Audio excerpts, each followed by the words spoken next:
Oke guys, jumpa lagi di channel UPX ID. Kali ini saya akan memberikan update terbaru tentang home server dari nol part 3 ya. Intro dulu.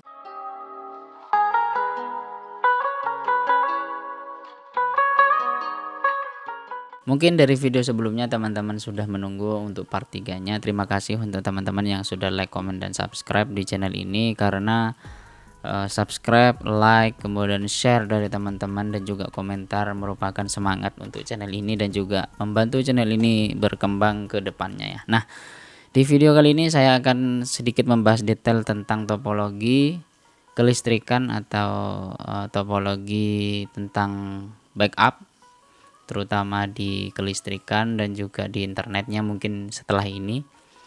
Jadi untuk topologinya di saya di rumah untuk kali ini yaitu sederhana saja.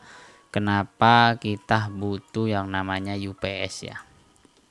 UPS ini merupakan uninterruptible power supply ya. Jadi intinya UPS ini membantu agar router ataupun alat yang ada di bawah UPS ini bisa tetap berjalan meskipun listrik padam ya, seperti itu. Kemudian juga pentingnya UPS ini untuk alat-alat kita, yakni agar satu, uptime pada device kita itu tetap berjalan ya. Kita remote saja dulu server saya 192.168.88.2. Nah, di video kali ini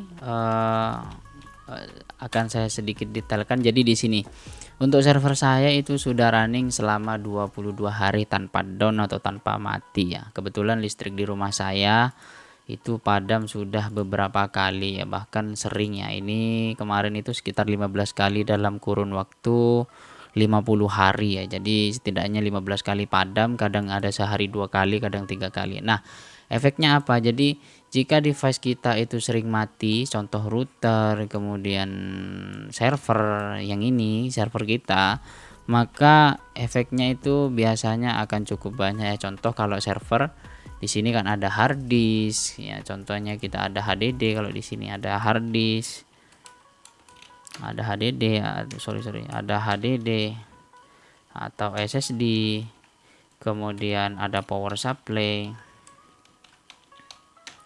dan juga banyak lagi ya selain ini, kayak prosesor dan lain-lain atau chip lain-lain, terutama juga di router, karena router itu didesain untuk on 24 jam. Jadi teman-teman terutama jika punya mikrotik, contoh hub GR3 dah, GR3. Jadi di router ini sudah tersedia manual booknya atau istilahnya spesifikasinya untuk penggunaannya ya, terutama jika teman-teman menggunakan router mikrotik. Di sini, nah ini dia. Untuk MTBF-nya itu sekitar 100.000 hour di 25 derajat ya. Jadi teman-teman jika suhunya di 25 derajat, kemudian perkiraannya approximately itu di angka 100.000 jam atau sekitar 5 tahun kalau nggak salah. Kita convert dulu, kita ambil 100.000 hour 2 years. Nah ini dia. Jadi sekitar 11 tahun ya jika on 24 jam nonstop. Sekitar 11 tahun mungkin router teman-teman sudah akan berkurang untuk performanya ya, atau mungkin lain-lainnya ya, seperti itu. Jadi kenapa penting? Jadi jika teman-teman uptime-nya itu terus-menerus, istilahnya tidak mati-mati, maka router ini akan berjalan dengan smooth ya. Gampangannya seperti itu. Kemudian juga server, nanti efeknya apa? Terkadang jika teman-teman menggunakan mikrotik di sistem resource, nah di sini biasanya jika kayak GR3, kemudian mikrotik ini saya bukakan saja yang di rumah mbah saya, kebetulan saya sudah regenerasi untuk topologinya di sistem resource. Nah di sini ada namanya bad block ya. Jika teman-teman sering ngedown atau sering mati mendadak, atau mungkin sering teman-teman reset, hard reset dan lain-lain, biasanya bad blocknya ini akan naik ya, seperti itu. Kalau di hard disk itu biasanya kena namanya bad sector ya, seperti itu. Kenapa penting ya? Jadi setidaknya untuk teman-teman jika ingin membangun home server dari nol, kebetulan ya kalau bisa dan juga siapkan budget, teman-teman bisa menggunakan UPS DC seperti saya ataupun mau menggunakan UPS AC. Contoh di channel ini sudah ada kayak UPS dari APC, kemudian Vertiv Liebert dan lain-lainnya ya, teman-teman bisa sesuaikan dengan budget masing-masing. Nah, kebetulan saya menggunakan UPS DC Mars Riva. Seperti ini tampilannya ya, atau video reviewnya teman-teman bisa tonton. Kemudian kenapa saya pilih DC, karena biar tidak ada konversi lagi ya. Contoh jika teman-teman menggunakan UPS sebelah sini itu menggunakan AC, contoh kayak UPS kemarin APC, UPS APC yang saya pakai ini. Nah, di sini itu masih ada konversi ya, atau dari DC, dari AC, kemudian ke DC, ke baterai, kemudian ke AC lagi ya, contohnya seperti itu. Nah, jadi nanti untuk konverter atau konversinya ini akan membuang resource atau membuang daya dari baterainya atau memakan daya dari baterai ya, seperti itu. Jadi saya saran jika teman-teman device-nya tidak ada yang menggunakan AC atau langsung power supply kayak PC, teman-teman lebih enak menggunakan DC ya, backup DC ya. Jadi ini UPS DC, untuk inputnya tetap AC ya. Kemudian juga untuk UPS ini performanya sangat-sangat great ya, atau bagus ya. Kebetulan nah di sini juga ada topologinya. Jadi dari UPS Mars Riva ini ada port 24 port menggunakan PoE. Saya pasang dari Mars Riva ini, kemudian saya langsung pasangkan ke Mikrotik ya. Jadi Mikrotik saya itu dapat DC 24 volt.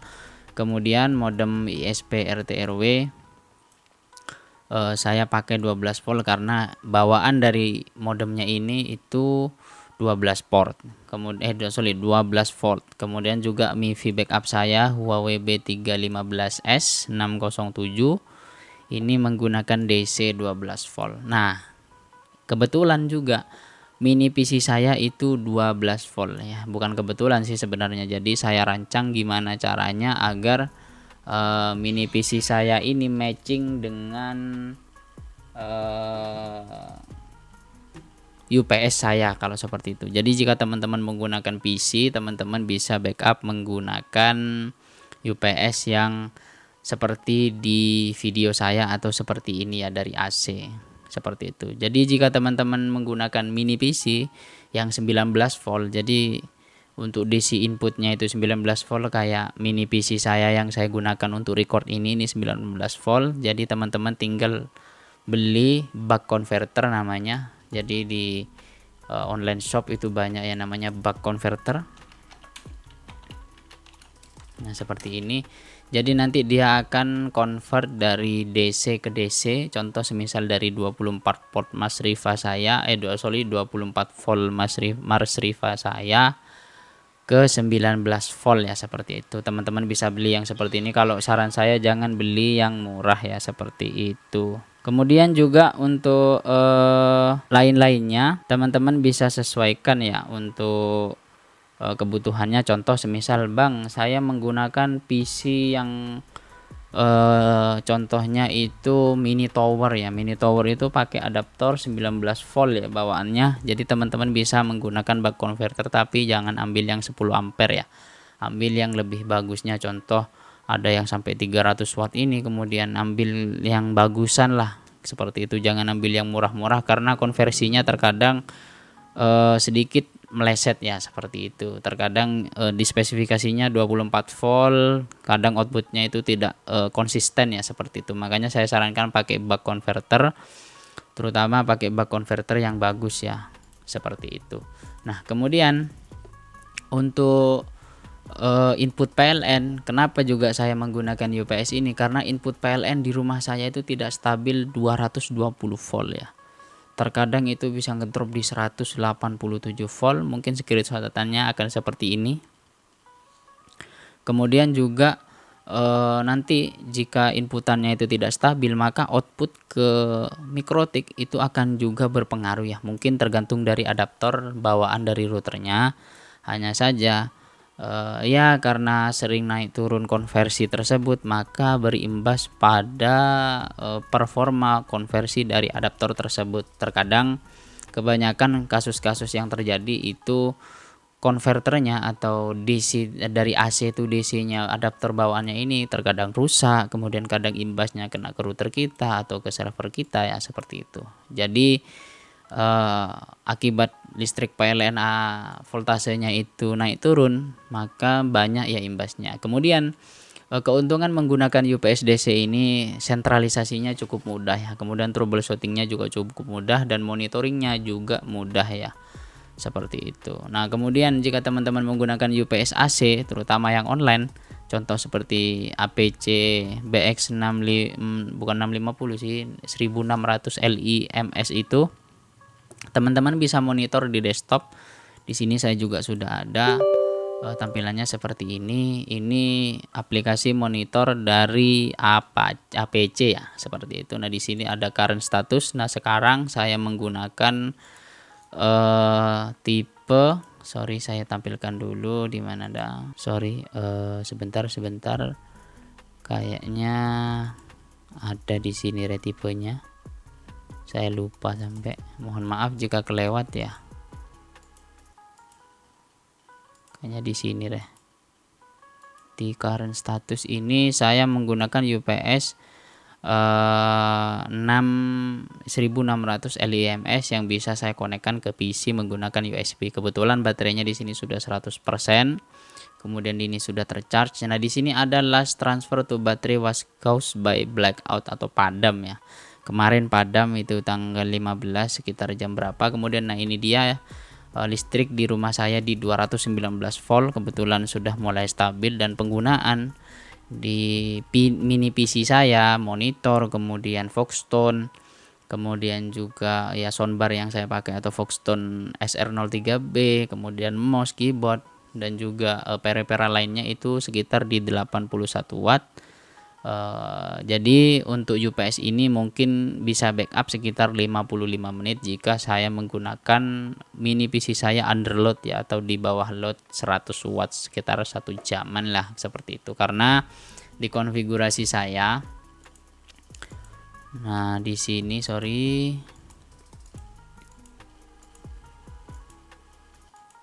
nah di sini saya setting keep my PC as long as possible ya. Jadi jika mini PC saya running, maka jika kurang 5 menit untuk UPS-nya sudah, maka dia akan otomatis men-shutdown PC saya, seperti itu. Nah kemudian untuk yang DC ini gimana? Nah DC ini nanti akan otomatis shutdown jika sudah mencapai limitnya ya, seperti itu untuk baterainya. Jadi untuk keamanan, jika teman-teman di rumahnya sering padam, terkadang 5 menit, 10 menit, atau keseringan padam tiap hari bisa 5 kali, saya sarankan teman-teman menggunakan ini ya. Jadi agar waktu backup dan waktu penggunaan device alat-alat yang teman-teman siapkan itu bisa lebih lama ya, seperti itu. Kemudian untuk sedikit spill dari part 4, nanti saya akan juga bahas detail di server saya di Dellwise-nya. Kenapa saya pakai ini? Karena saya ngejar uptime ya. Di server saya ini sudah 22 hari. Kemudian di mikrotik rumah saya ini, yang mikrotik ini saya sudah 50 hari ya, atau 50 day ini tidak padam ya, atau tidak mati ya. Ini dia 50 hari sudah tidak shutdown ya, seperti itu. Mungkin seperti itu saja, kurang lebihnya mohon maaf. Terima kasih, jangan lupa like, komen, dan subscribe. Sampai jumpa di video selanjutnya ya, bye bye. Jangan lupa join member ya, biar teman-teman dapat prioritas komentar dan juga requestnya ya. Bye bye.